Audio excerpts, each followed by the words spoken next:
बिस्मिल्लाहिर्रहमानिर्रहीम। अस्सलाम वालेकुम नाज़रीन, आप यूट्यूब चैनल देख रहे हैं। मैं इमरान खान। इमरान खान की आवाज़ को देखें कितना दबाया गया, जेल के अंदर बंद है। इसकी क्या शरई हैसियत है, ज़रा ये भी बताएं कि एक लीडर है, उसको जेल के अंदर बंद किया हुआ है और उसे बाहर नहीं आने दे रहे। उसकी शक्ल किसी को नहीं देखने दी, उसकी आवाज़ किसी को नहीं सुनने दी। ज़रा इसकी भी शरई हैसियत बताएं ना, किस कैपेसिटी में ये सारा कुछ किया जा रहा है। इसके ऊपर तो मौलवी नहीं बोलते। अब इमरान खान साहब को कैद तन्हाई में रखना, और कैद तन्हाई एक टॉर्चर है, ये अक़वाम मुत्तहिदा ने कंफर्म किया है। उन्होंने कहा जी ये एक तरह का टॉर्चर है और ये टॉर्चर इमरान खान पे किया जा रहा है। उन्होंने मुतालबा किया कि ये टॉर्चर ख़त्म किया जाए, ये यूनाइटेड नेशन कह रहा है।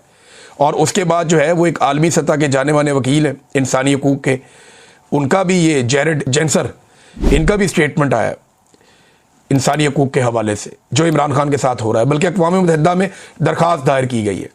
ये इतना सिंपल नहीं है।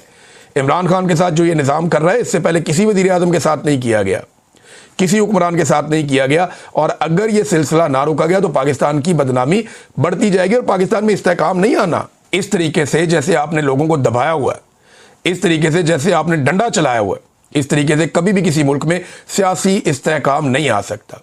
हसीना वाजिद फार्मूले पे आप काम कर रहे हैं, तो एंड ऑफ द डे क्या हुआ? वही हुआ ना जो बांग्लादेश में सबने देखा। तो इसी फार्मूले के साथ आप पाकिस्तान में डिफरेंट नताइज कैसे ले आएंगे? ये नहीं हो सकता, मुमकिन नहीं है। फैज़ हमीद वाले मामले में नाज़रीन बहुत उछल कूद हो रही है, एस्टेब्लिशमेंट को बहुत प्रॉब्लम है कि लोग इसमें मान क्यों नहीं रहे कि फ़ौज ने एहतसाब किया है। फ़ौज ने एहतसाब तो किया ही नहीं। फ़ौज अगर एहतसाब करती तो और बहुत सारे ऐसे केसेज हैं जिनमें एहतसाब होना चाहिए था। मिसाल के तौर पे ये मैं आपको एक दिखाता हूँ, शाहिद असलम साहब का ट्वीट है, बड़ा इंटरेस्टिंग। वो ये कहते हैं कि फ़ौज के खुद एहतसाबी के अपने निज़ाम की हालिया चंद मिसालें।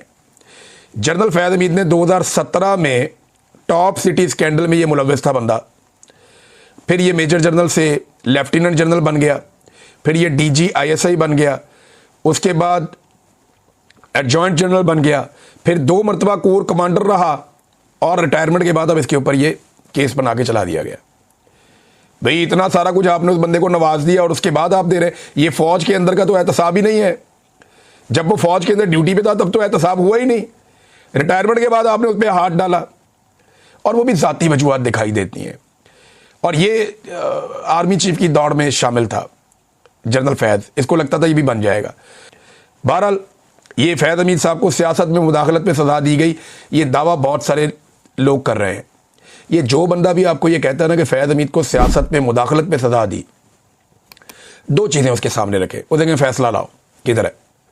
वो जो प्रेस रिलीज है ना DG ISPR की, उसमें भी लिखा हुआ है कि इसके ऊपर हम करेंगे काम। सज़ा नहीं दी इसके ऊपर। जो 14 साल की सज़ा हुई उसमें सियासत में मुदाखलत कहीं नहीं लिखा हुआ। एंड में लिखा हुआ है कि जनाब बाद में इसको हम देखेंगे, सियासत में मुदाखलत के मामले को। अभी सज़ा किसी और चीज़ के ऊपर दी और ये माफ़ कर देंगे। ये करप्शन वरप्शन के मामला हैं, नॉर्मल चीज़ है। करप्शन इस हुकूमत का मसला ही नहीं है। इतनी दबा के करप्शन हो रही है, ऐसे ऐसे करप्ट लोगों को लाकर मुसल्लत कर दिया है। करप्शन इनका मसला होता तो ये करते पाकिस्तान के साथ, जो इन्होंने कर दिया है। तो करप्शन इनका मसला ही नहीं है। दूसरी बात यह है कि फैज़ हमीद को सियासत में मुदाखलत में अगर आपने सज़ा देनी है तो आज क्या हो रहा है? आज तो पाकिस्तान का वज़ीर दिफा इस बात का मुकदमा लड़ता है कि फ़ौज को सियासत का हक है, यानी हाइब्रिड निज़ाम पाकिस्तान में चलेगा, दोगला निज़ाम। फ़ौज इंतज़ामी मामलात में फ़ौजी क़यादत मुदाखलत करेगी। शहबाज शरीफ हर जगह पे खड़े होकर इकॉनमी का क्रेडिट आर्मी चीफ को दे देते हैं, खारजा पॉलिसी का क्रेडिट आर्मी चीफ को दे देते हैं।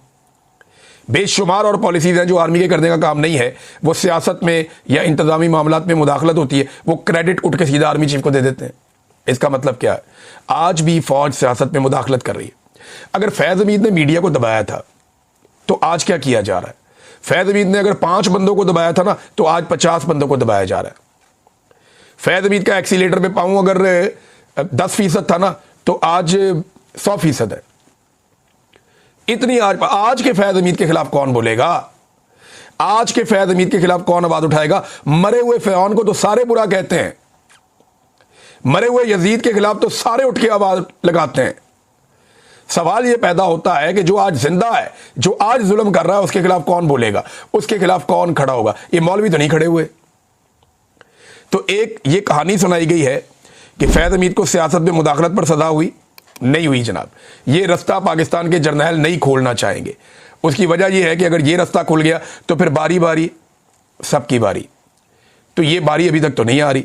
अच्छा, एक और चीज़ है कि 9 मई का कोई तस्करा भी नहीं था इस सारे मुकदमे में, कुछ नहीं था। 9 मई के ऊपर किसी किस्म का कोई काम नहीं हुआ, बल्कि सवाल पूछा जाना चाहिए उन सारे दानिश्वरों से या उन सारे टाउटों से जो ये टीवी चैनल्स पे आकर बैठ के दावे करते रहे कि जनाब फैज़ हमीद गवाह बन गया, फैज़ हमीद फर बोलता है, वो एक ऐसा तोता है जिसमें इमरान खान की जान है, कोई कहानी, फैज़ हमीद ने जनाब फलानी चीज़ें बता दी, बड़े बड़े राज अफशा हो गए। क्या है जनाब? नथिंग। मेरी फैज़ हमीद के वकील से बात हुई, नथिंग। मेरी दीगर सोर्सेज से बात हुई, कुछ भी नहीं। गोंगलुओं से मट्टी झाड़ी, उसको सजा दे दी, और इन सारों को पहले ही पता था ये सजा होनी है, और उसके बाद ये सजा खत्म भी होनी है, ये भी सबको पता है। ये चलनी भी कोई नहीं। आप कुछ अरसा इंतजार करें, फिर आप ये देखेंगे। देखें, असल मामला जो मुतालबा हर पाकिस्तानी का है वो क्या है? मुतालबा ये है कि फैज़ हमीद को सियासत और सहाफत और पाकिस्तान की हुकूमत में मुदाखलत करने पे सख्त से सख्त सजा दी जाए, बाकायदा अनाउंस की जाए, उसके इल्जामात कौम के सामने रखे जाए, और फिर ये रास्ता खोला जाए ताकि फैज़ हमीद के बाद आने वाले और उससे पहले जाने वाले इन तमाम लोगों को सजाएं दी जा सके। या फिर हल वही है, ख्वाजा साद रफीक ने कहा कि जनाब आप ट्रुथ एंड रिकंसिलिएशन कमीशन एक बना दें, उसमें जिसने जो किया वो सारा कौम के सामने लाया जाए। देखें ना, नवाज शरीफ को पाकिस्तान से बाहर किसने भेजा? बताएं ना। मियाँ साहब अब आए ना, आके सामने खड़े होकर कहें कि मैं पाकिस्तान से बाहर कैसे गया था, ये जाली प्लेटलेस की रिपोर्टें कैसे बनी थी। मैंने उस दौर में चैलेंज किया था, मैं अब तक अपनी बात पे कायम हूं कि मियाँ साहब जब पाकिस्तान से बाहर गए थे बरतानिया, जब जहाज में चढ़े थे तो थोड़े से प्लेटलेस थे, जब बरतानिया में उतरे थे बिल्कुल ठीक थे। ये मुझे डॉक्टर्स ने बताया जो बरतानिया में थे। अब सवाल ये पैदा होता है कि मियाँ साहब वो रिपोर्ट पब्लिक कर देना कि ये कैसे प्लेटलेस थे जो पाकिस्तान से जहाज में चढ़ते हुए बहुत थोड़े से थे, और जैसे ही बरतानिया में जहाज से उतरते हैं तो ये 2 लाख से ऊपर चले जाते हैं। ये कैसे हो गया जादू? ये मियाँ नवाज शरीफ साहब भी बता सकते हैं ना कि उन्हें जाली प्लेटलेस रिपोर्टें बनाकर पाकिस्तान से निकालने वाला कौन था जब डीजी ISI फैज़ हमीद था। नवाज शरीफ साहब बताएं कि जेल के अंदर उनको तमाम तर सहूलियात कौन दे रहा था। नवाज शरीफ साहब बताएं कि जेल के अंदर उनकी फैमिली के मामलात को सारा उनके साथ सेटल कौन बैठकर कर रहा था। बताएं ना। चलें ये ना बताएं, ये बताएं कि शहबाज शरीफ ने किससे मुशावरत करके अपनी काबीना के नाम भी तैयार कर लिए थे। जब इमरान खान की हुकूमत आ रही थी तो मिलिट्री एस्टेब्लिशमेंट ने कोशिश की कि इमरान खान के बजाय शहबाज शरीफ को वज़ीर आज़म बना देते हैं।